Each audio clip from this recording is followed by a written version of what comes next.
Hi friends, இன்றைக்கி நாம் நண்டு மசாலா பண்ண போகிறோம். வாங்க நண்டு மசாலா எப்படி பண்ணலாங்கிறத பார்க்கலாம்.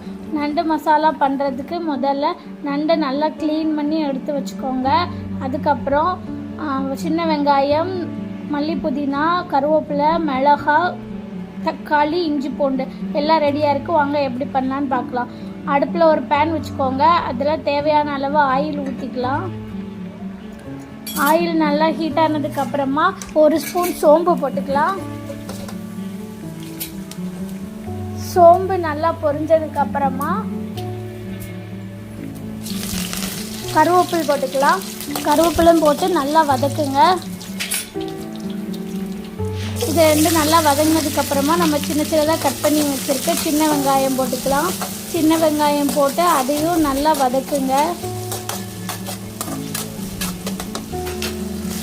சின்ன வெங்காயம் நல்லா வதங்கணும்.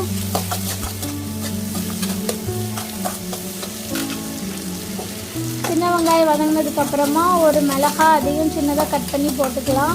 மிளகாய் போட்டு அதையும் நல்லா வதக்குங்க. அதுக்கப்புறம் ஒரு ஸ்பூன் இஞ்சி பூண்டு பேஸ்ட் போட்டுக்கலாம். இஞ்சி பூண்டு பேஸ்ட் போட்டு அதையும் நல்லா வதக்கணும்.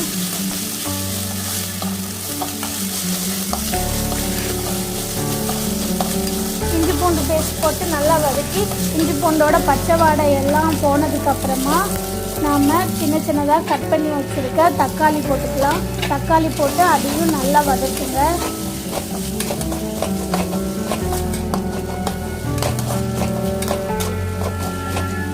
தக்காளி நல்லா வதங்கணும். இந்த அளவுக்கு தக்காளி நல்லா வதங்கினதுக்கப்புறமா 1/2 டீஸ்பூன் மஞ்சள் பொடி, 1/2 டீஸ்பூன் மல்லிப்பொடி, 1 டீஸ்பூன் மிளகாய் பொடி அதையும் போட்டு நல்லா வதக்குங்க. இதெல்லாம் போட்டு நல்லா வதக்குனதுக்கப்புறமா 1 டீஸ்பூன் கரம் மசாலா அதையும் போட்டு நல்லா வதக்குங்க. மசாலாவோட பச்சை வாடெல்லாம் போனதுக்கப்புறமா நம்ம க்ளீன் பண்ணி வச்சுருக்க நண்டு போட்டுக்கலாம். நண்டை போட்டு அதையும் நல்லா அந்த மசாலாவோட கோட்டாகிற அளவுக்கு நல்லா மிக்ஸ் பண்ணுங்கள். இப்போது நம்ம தேவையான அளவு தண்ணி ஊற்றிக்கலாம்.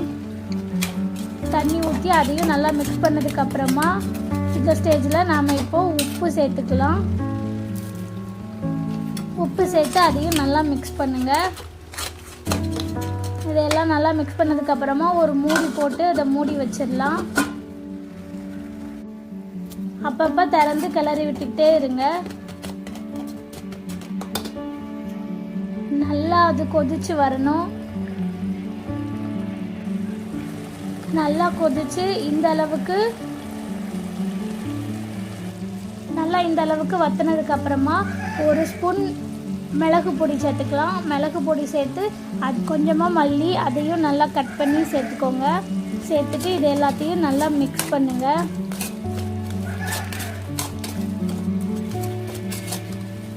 அவ்வளோதான் ஃப்ரெண்ட்ஸ், டேஸ்டியான நண்டு மசாலா ரெடி ஆயிடுச்சு. இதை பார்த்து நீங்களும் ட்ரை பண்ணி பாருங்கள்.